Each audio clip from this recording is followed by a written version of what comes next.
let's go over to Prime Minister's questions and the Prime Minister. Member for High Peak to ask question 1. I should inform the House that the text of the closed question tabled by the honourable gentleman, the member for Lichfield, relating to economic performance and public services in the West Midlands, question 5, has in error been omitted from the printed copies of the order paper.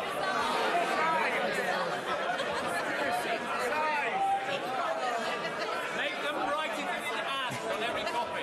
A corrigendum. That is a wonderfully clerkly word, if I may say so. A corrigendum has been made available in the vote office, and copies are on the table. Order. Questions to the Prime Minister. Ruth George. Thank you. Question number 1. The Prime Minister.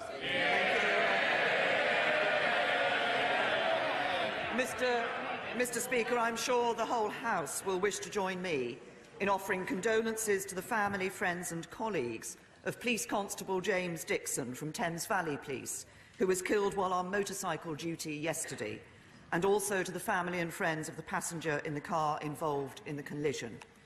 I'm sure the whole House will also wish to join me in offering condolences to the family and friends of the former member of this House, Jim Hood, who was a former miner and a strong voice for Lanarkshire in this place for nearly 30 years.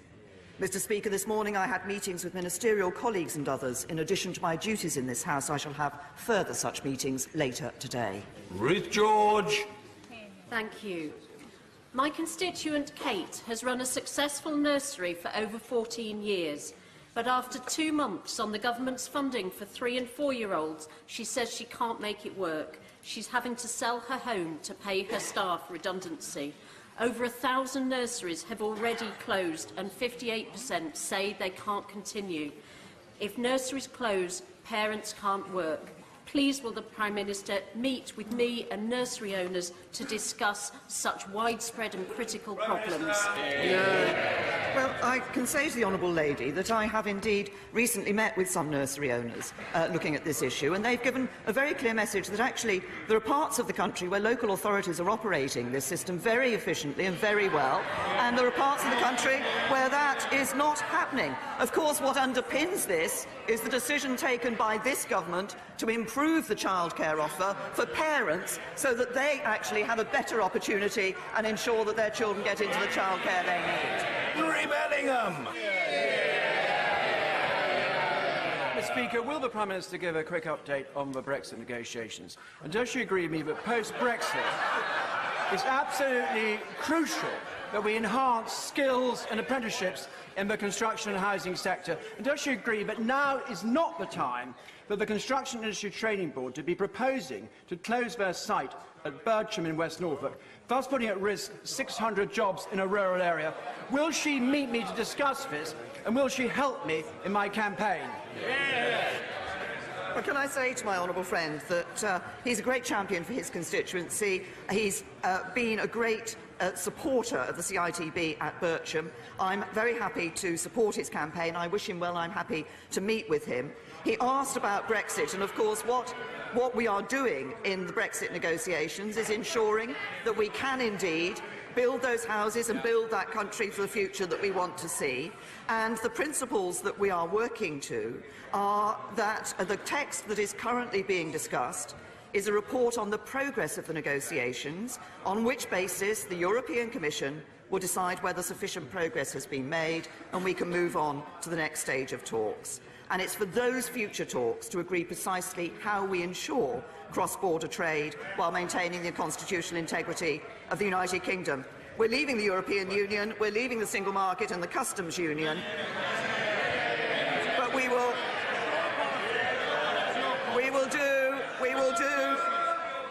do what is right in the interests of the whole of the United Kingdom. And nothing is agreed until everything is agreed. Jeremy Corbyn. Thank you, Mr. Speaker. I joined the Prime Minister in condolences to the police officer and the passenger who lost their lives in this tragic event yesterday. I also joined the Prime Minister in paying tribute to the late Jimmy Hood, who represented Clydesdale and later Lanark and Hamilton East. He was a good friend of all of ours, and he was a great fighter for the coal industry and the Mine Workers Union during the strike and after that, during his time here. We thank Jimmy for his work for the Labour movement. Mr. Speaker, in July, the International Trade Secretary said Brexit negotiations would be the easiest in human history. Does the Prime Minister still agree with that assessment? Well, I'm very pleased to report to the Right Honourable Gentleman, as I've just said, negotiations are in progress and very good progress has been made in those negotiations.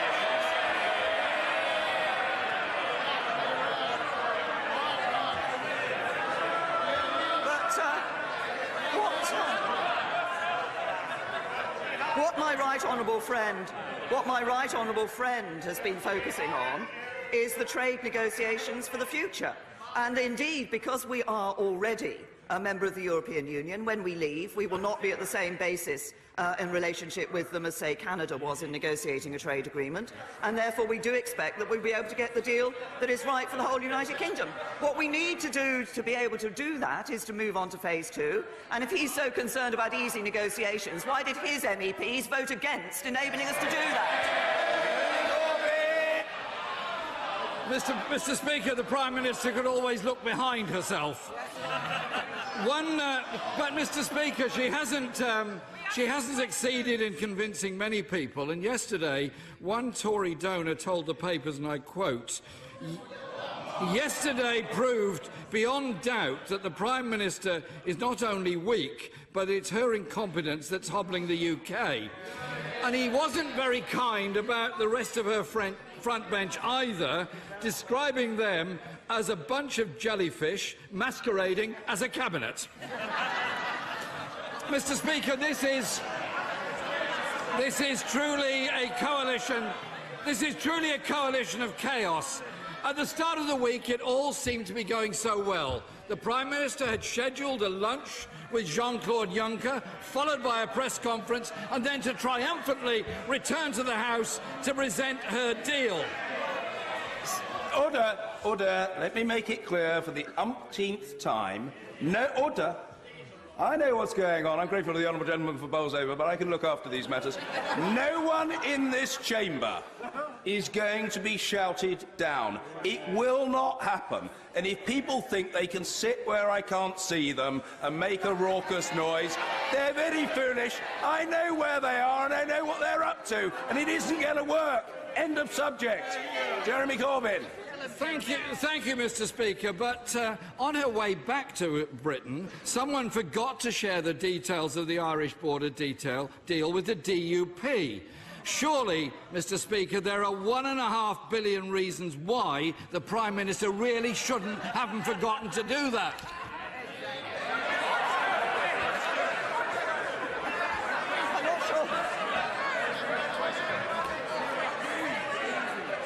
I think it was a little difficult to detect the question that there was within that interruption. But let me say to the Right Honourable Gentleman, as President Juncker said on Monday, there are still a couple of things that we're negotiating on. And he is confident that we will be able to achieve sufficient progress. But if he wants to wonder about plans for negotiations, perhaps he should look at his own front bench. The Shadow Chancellor used to say staying in the single market was not respecting the referendum. Now he says it's on the table. The Shadow Brexit Secretary, Shadow Trade Secretary, used to say staying in the customs union was deeply unattractive. Now he says it isn't off the table. Now I think we now know from the Shadow Chancellor what their approach really is. It's not having a plan at all. Because when asked what the Labour Party plan was, the Shadow Chancellor said, well, that's difficult for us. As we all know, the only thing the Labour Party is planning for is a run on the pound. Mr. Speaker, the Prime Minister was unable to support her Brexit secretary when he tried to explain that a deal was supposed to be done in October but still hasn't been done by December. The leader of the DUP told Irish television she only got sight of the deal on Monday morning, 5 weeks after she first asked for it. 2 months after the original deadline for the first phase of talks, and after Monday's shambles, is the Prime Minister now able to end the confusion and clearly outline what the government's position is now with regard to the Irish border? I'm very happy to outline the position that I've taken on the Irish border with Northern Ireland. It is exactly the same position that I took in the Lancaster House speech, that I took in the Florence speech, that we have taken consistently in the negotiations, which is that we will ensure that there is no hard border between Northern Ireland and the Republic of Ireland. We will do that while we respect the constitutional integrity of the United Kingdom and while we respect the internal market and protect the internal market of the United Kingdom. And those Labour members who shout, "How?" that's the whole point of the second phase of the negotiations. Because we will deliver this. We aim to deliver this as part of our overall trade deal between the United Kingdom and the European Union. And we can only talk about that when we get into phase 2. We have a plan, he has none.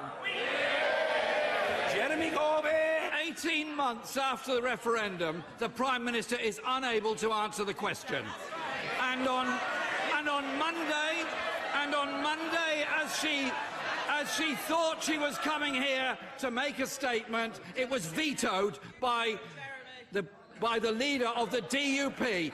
The tail really is wagging the dog here. Mr. Speaker, the Brexit Secretary told BBC's Ma programme in June, in my job, I don't think out loud and I don't make guesses. I try and make decisions. You make those based on data. The data is being gathered. We've got 50, nearly 60 sectoral analyses already done. This House voted to see those analyses. But today, the Brexit Secretary told the Select Committee they actually don't exist. Well, can the Prime Minister put us out of our misery? Do they exist or don't they? Have they done the work or haven't they? That is surely one question she can answer after 18 months.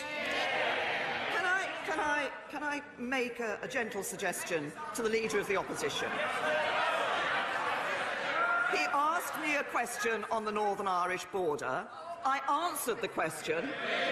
He then stood up and said I hadn't answered the question. Perhaps he should listen to the answers that I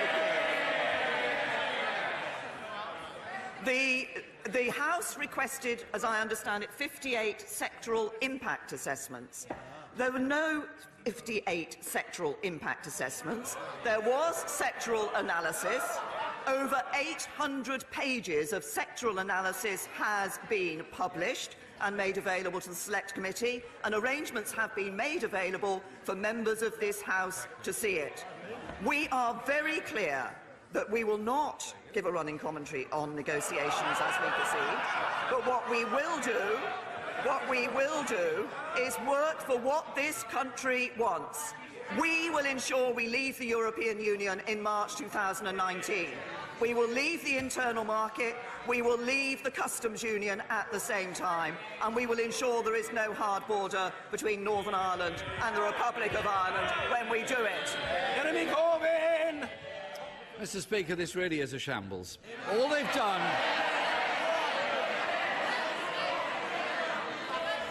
done is offered a heavily redacted, abbreviated version which has not been widely shared. And the Brexit Secretary said in September, Mr. Speaker, that £50 billion divorce payment was complete nonsense. The Foreign Secretary rejected any payment and said the EU could go whistle. So can the Prime Minister put before the House a fully itemised account that could be independently audited by the Office of Budget Responsibility and the National Audit Office on any proposed payment? Well, because we haven't actually. We're at the point of progressing on to the next stage. Nothing is agreed until everything is agreed. So the final settlement won't be agreed until we've actually got the whole of the deal agreed.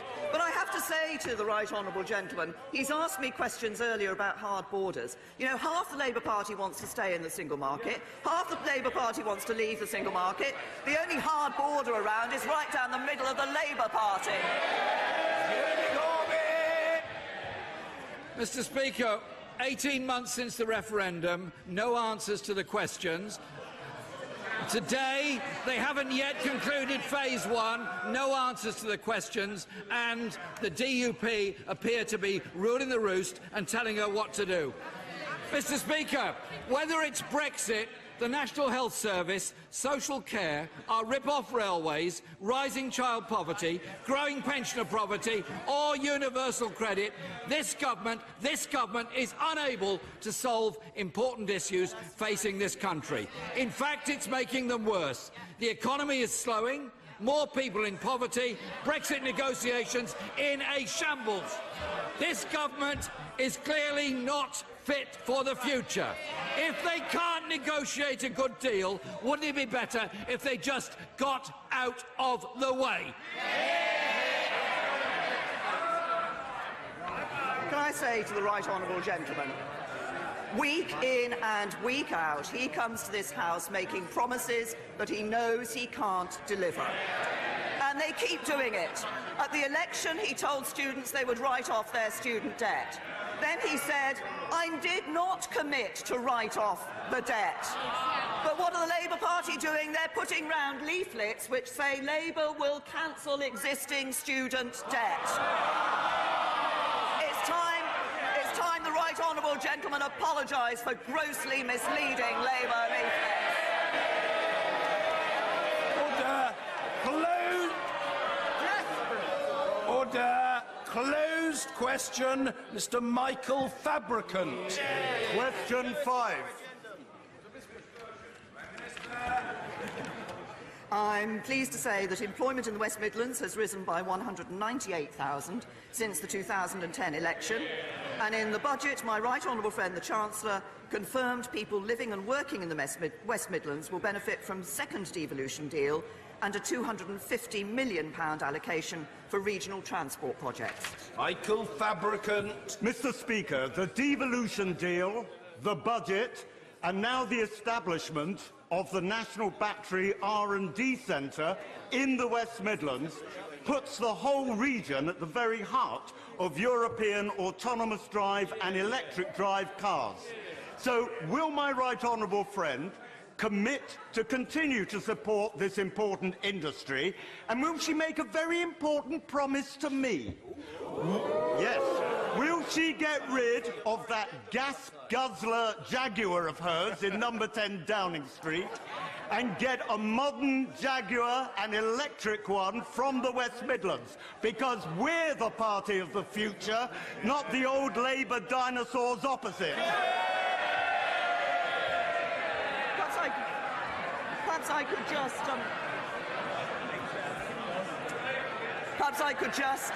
could just let my honourable friend know that sadly the Jaguar in number 10 Downing Street is not mine.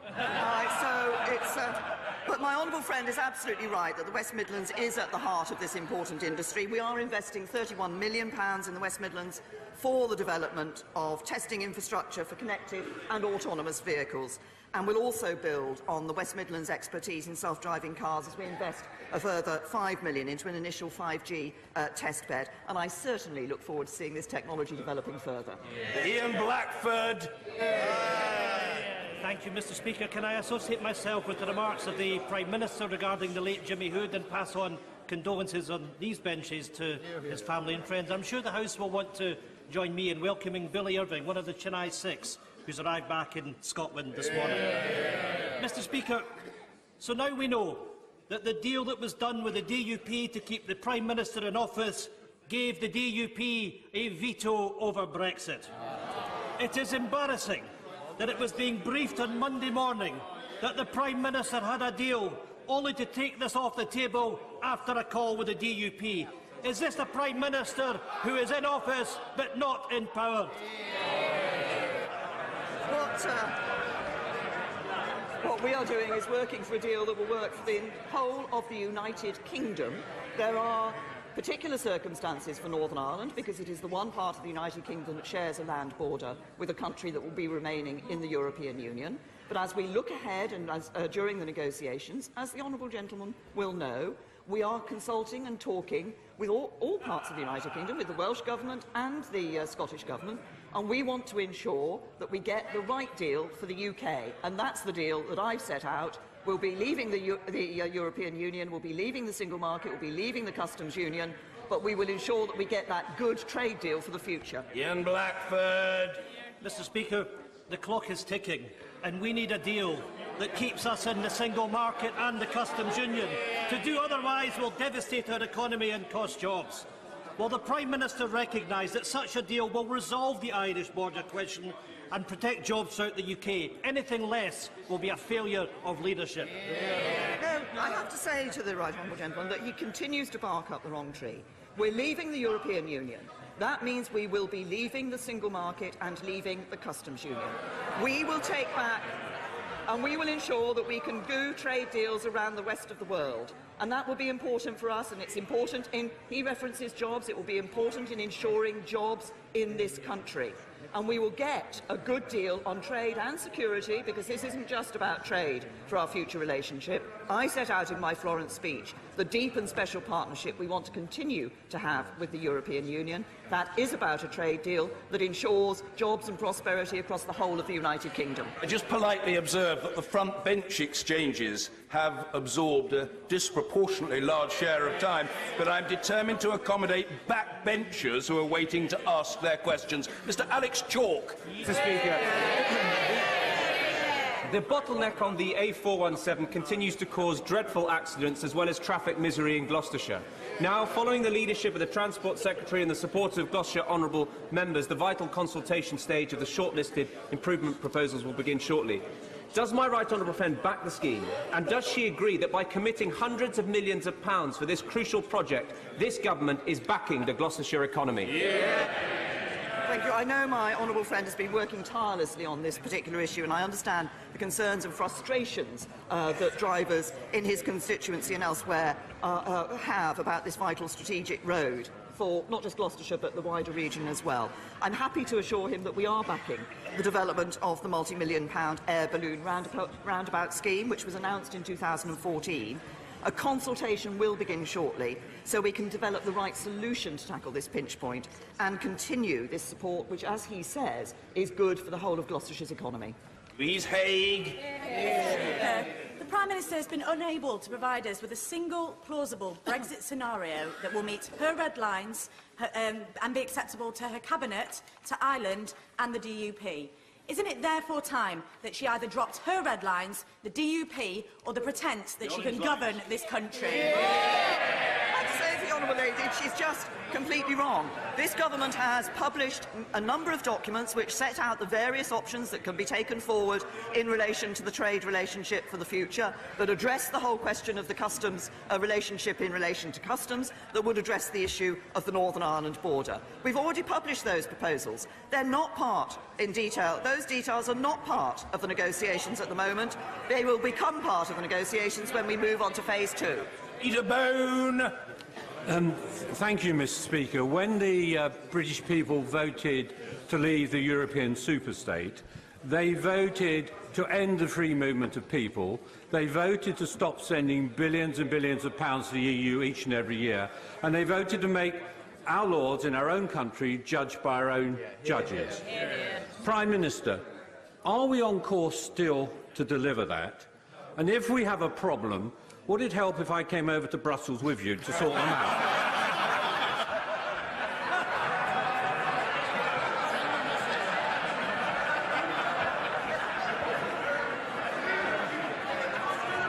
Well, I say to my honourable friend, I'm always happy to spend time in his company, and I hope his petition on chicken farms went down well the other evening. But the answer is yes, we are on course to deliver what the people of this country voted for when they voted to leave the European Union.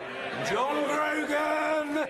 Will the Prime Minister support new Transpennine rail links, namely High Speed 3, but also the restoration of the Skipton-Colne link, which, as well as providing an economic boost to Pennine towns, has the additional merit of starting in the Government Chief Whip's constituency? Well, can I say to the honourable gentleman that we are, of course, looking very seriously and have been supportive of this concept in relation to the Transpennine Railway. We're waiting, as I understand it, for specific proposals to be brought forward, and of course we'll look at those proposals very seriously. So Mike Penning. Thank you, Mr. Speaker. I'm sure the whole House is aware that 40 years ago today this House came together and voted for a new charity, the Motability charity, which has transformed the lives of disabled people and their families. Would the Prime Minister agree with me that the success started by Lord Goodman when he was Chairman and now by Lord Stoney should be carried forward, and it gives a golden opportunity for disabled people to get into the workplace and enjoy the things that everybody else does in this country? I'm grateful to my right honourable friend for marking the 40th anniversary of Motability in this way, and I'm very happy to join him in marking that. And I'm looking forward to becoming a senior patron, because they do excellent work for people with disabilities, enabling them to stay mobile and active. And there are more people with a Motability car today than there were in 2010. But can I also wish my right honourable friend well, as I understand he will be going to the Palace tomorrow to receive his knighthood. Well reserved. Jim Shannon.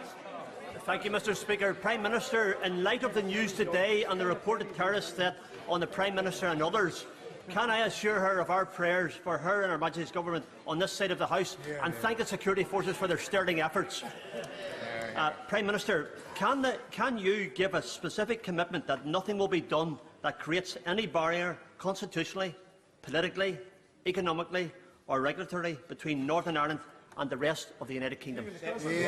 Well, can I thank the honourable gentleman for the remarks that he made? Can I say to him the simple answer to his question is yes. He will know, as other members of this House will, that there are already areas where there are specific arrangements between Northern Ireland and the Republic of Ireland, for example, the single energy market that exists between the Republic of Ireland and Northern Ireland. But we want to ensure that there is no hard border. That is exactly what we are working for. We are also working to respect the constitutional integrity of the United Kingdom and protect the internal market of the United Kingdom, and I think we share those aims. Douglas Ross. Very much, Mr. Speaker. The Prime Minister will be aware of a Citizens Advice Scotland report which was issued yesterday that said in Scotland up to 1 million consumers pay on average 30% more to have parcels delivered than the rest of the country. In my Murray constituency, this is a huge issue where ridiculous prices are put on to deliver to our area, and in some cases companies refuse to deliver at all. Can my right honourable friend tell me what the UK Government can do with myself to ensure we right this wrong once and for all? My honourable friend is absolutely right to raise this issue and speak up on behalf of his constituents in this way.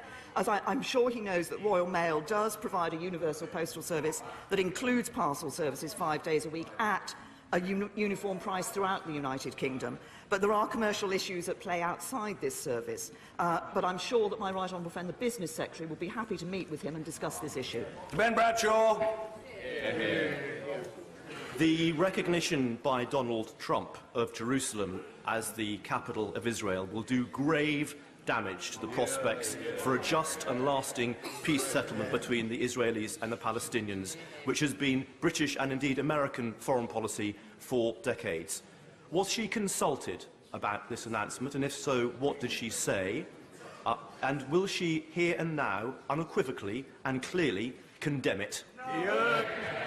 Well, I say to the right honourable gentleman that I'm intending to speak to President Trump about this matter, but our position has not changed. Our position, as he says, has been a long-standing one, and it's also a very clear one, that the status of Jerusalem should be determined as in a negotiated settlement between the Israelis and the Palestinians, and Jerusalem should ultimately form a shared capital between the Israeli and Palestinian states. That is, we continue to support a two-state solution. We recognise the importance of Jerusalem, and our position on that has not changed. Vicky Ford.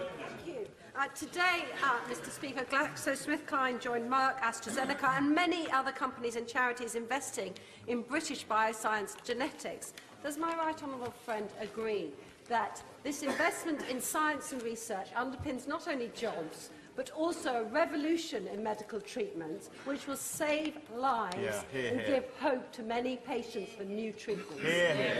Well, I absolutely agree with my honourable friend, and of course what she has highlighted is a sector which is a very important sector for the United Kingdom, and I welcome the investment that she has referred to. That is why this is one of the sectors that has been given significance in the industrial strategy that my right honourable friend, the Business Secretary, has delivered, has published, because this is exactly an area where we see there are benefits here in the UK for investment, jobs in the UK, but also, as she says, for improving the treatments available to patients and improving their lives. Dr. Alan Whitehead.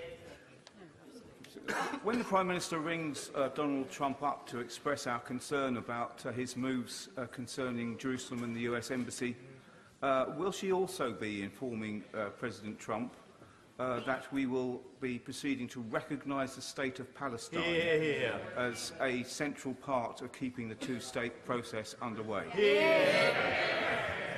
We want to see a negotiated settlement between the Israelis and the Palestinians. We believe that should be based on a two-state solution. That should be a sovereign and viable Palestinian state, but also a secure and safe Israel.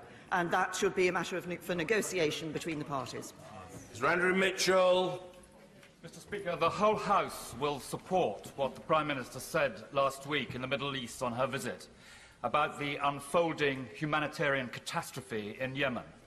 Will she continue to provide the maximum amount of pressure to lift both the humanitarian and the commercial blockade, and use Britain's good offices at the United Nations to secure a resumption of some sort of political peace process which is inclusive and which does not have any preconditions?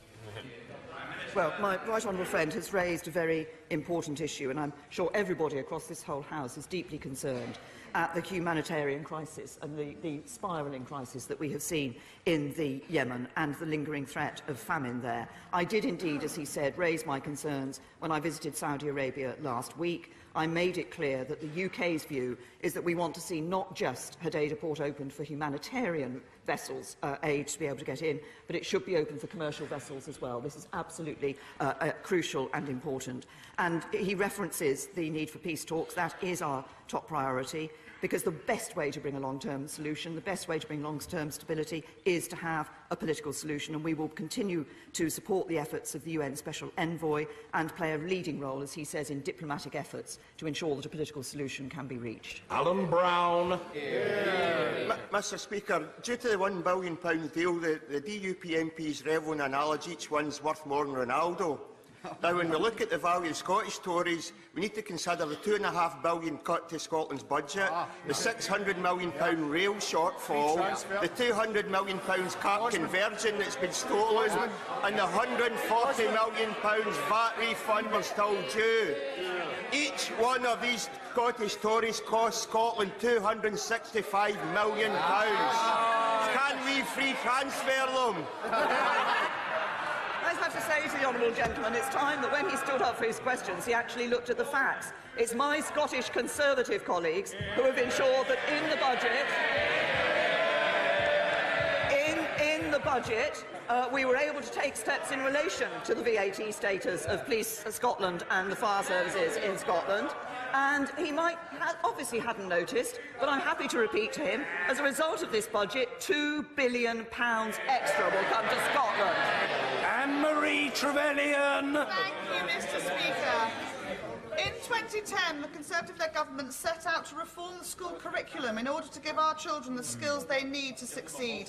Does the Prime Minister agree with me that yesterday's reading standard results are a vindication of our reforms and our amazing teachers' efforts, which will allow our children to forge a truly global Britain? Well, I thank my honourable friend because she's raised a very important issue, and I'm very happy to agree with her on this. Yesterday we learned how the UK's revolution in phonics has dramatically improved school standards. And I would like to pay particular tribute to my honourable friend, the Minister for School Standards, who has worked tirelessly to this end through his time here in this House, but also pay tribute to the hard work of teachers up and down the country. We have, and just for the figures, in 2012, 58% of 6-year-olds passed reading checks. This year, that has risen to 81%. We are indeed building a Britain fit for the future. Speaker, in October, the Prime Minister wrote an open letter saying EU citizens living lawfully in the UK today will be able to stay. But this week, my constituent, Françoise Milne, was told by UKVI that she had to wait until Brexit was done and then take her chances.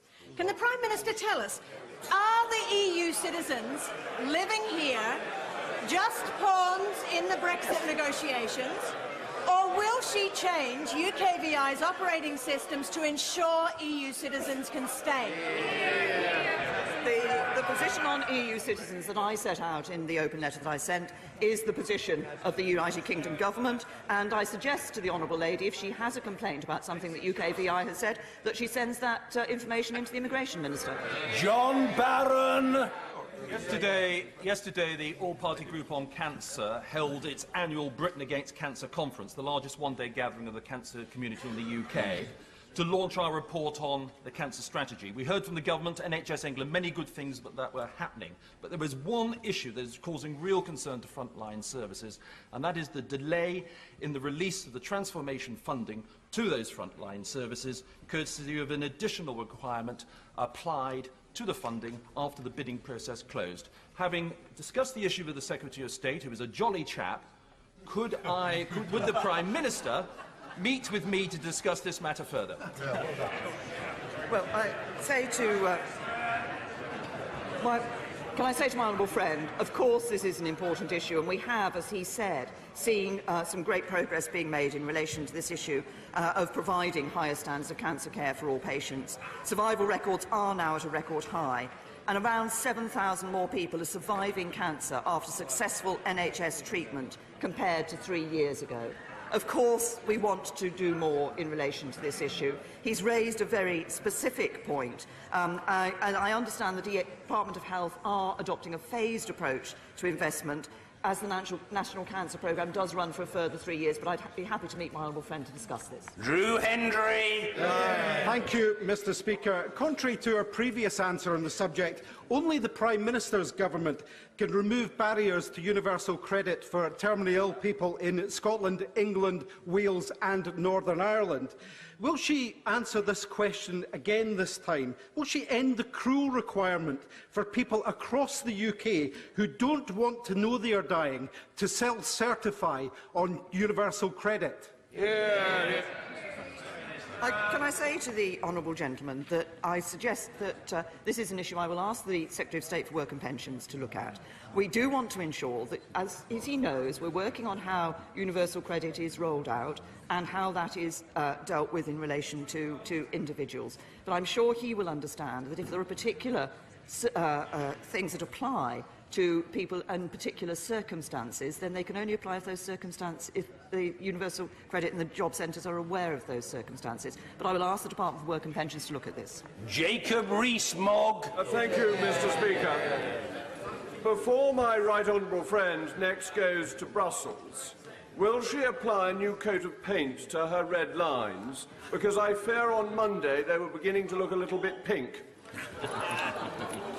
Now, I can happily say to my honourable friend that the principles on which this government is negotiating were set out in the Lancaster House speech, they were set out in the Florence speech, and those principles remain. Karen Buck. Mr. Speaker, the This morning, London MPs were briefed by the Metropolitan Police Service on the grave challenge of serious youth violence and violent crime, including the scourge of scooter-assisted crime. With robberies up 30% in London, the police service in London faces a £400 million squeeze, which will drive police numbers down to the lowest in 20 years, and my own borough has already lost 198 police officers. Does the Prime Minister still think we have the police resources we need? I would say to the Honourable Ender, we are not reducing the Metropolitan Police's budget. We are protecting police budgets. They were protected in the 2015 spending review. I repeat, as I've said in this House before, there's more money and more officers for each Londoner than anywhere else in the country. Of course, it is up to the Mayor of London to decide how that budget is spent.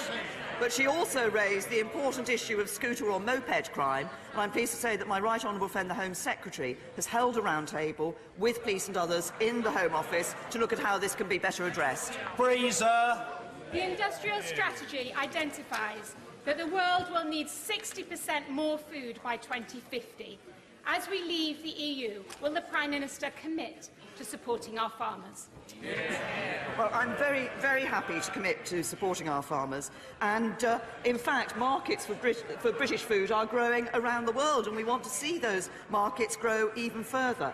Leaving the EU means we will have an opportunity to design a new approach to agricultural policy, one that supports our farmers to grow more, to sell more, and to export more of their world-class products. What we will be doing is ensuring we have an agricultural policy that actually meets the needs of the United Kingdom. Reader in Bailey. Thank you, Mr. Speaker. This week, motor manufacturers announced a year-on-year drop in car sales of over 11%. They blame confusion caused by the government's incoherent policy on clean air and diesels, budget measures, and uncertainty caused by Brexit. This industry is vital for both the national economy and jobs in the West Midlands. What is the government going to do to turn this around? Let's say to the honourable gentleman that if he had listened to the answer I gave and the questions from my honourable friend Member Lichfield earlier, he would have heard how we are supporting the automotive industry, crucially supporting the future of the automotive industry. We recognise its importance for the West Midlands, we recognise its importance for the United Kingdom, and that's why it's one of those sectors that we're very clear in our industrial strategy that we will be supporting so we can support those jobs and prosperity for the future. Bernard Jenkins. Thank you, Mr. Speaker. Would my right honourable friend confirm that she is aware of the very strong enthusiasm for free trade deals with the UK from countries like Canada, Japan, the United States, Australia, and even for participation in the UK participation in the Trans-Pacific Partnership? But none of these opportunities will come our way if we remain shackled to EU regulation after we've left the EU. Well, I'm very happy to say to my honourable friend that I do recognise the enthusiasm there is out there around the rest of the world for us to do trade deals with other countries. I'm happy to say that my right honourable friend, the Trade Secretary, was in Australia recently discussing just these opportunities. When I go around the world, I also hear the same message from a whole variety of countries. They want to do trade deals for us in the future. What we want to do is to ensure that we get a good trade deal with the European Union and the freedom to negotiate these trade deals around the rest of the world. Liz Saville-Roberts. On Monday evening, during the opening speeches of the EU withdrawal bill, the government bench showed its true colours.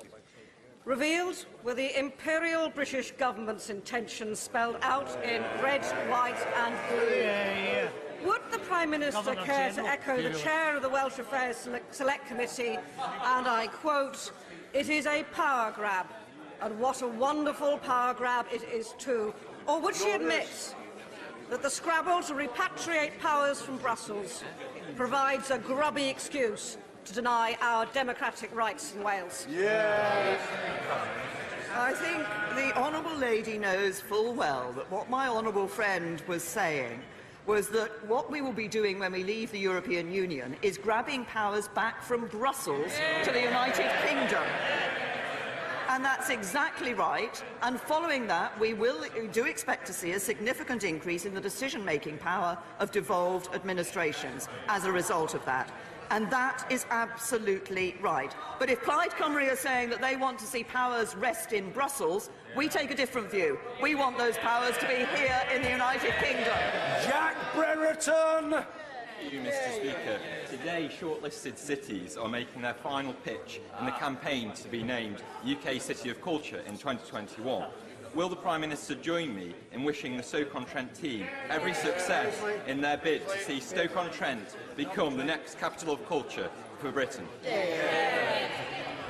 Well, I've been very happy to visit Stoke-on-Trent on a number of occasions, and my honourable friend is a valiant champion for Stoke-on-Trent, and I wish them all the best. But I have to say to my honourable friend, as I have been asked about a number of other bids from cities around the United Kingdom, that I'm sure all of those cities that are bidding have extremely good cases to be recognised in this way. Thank you.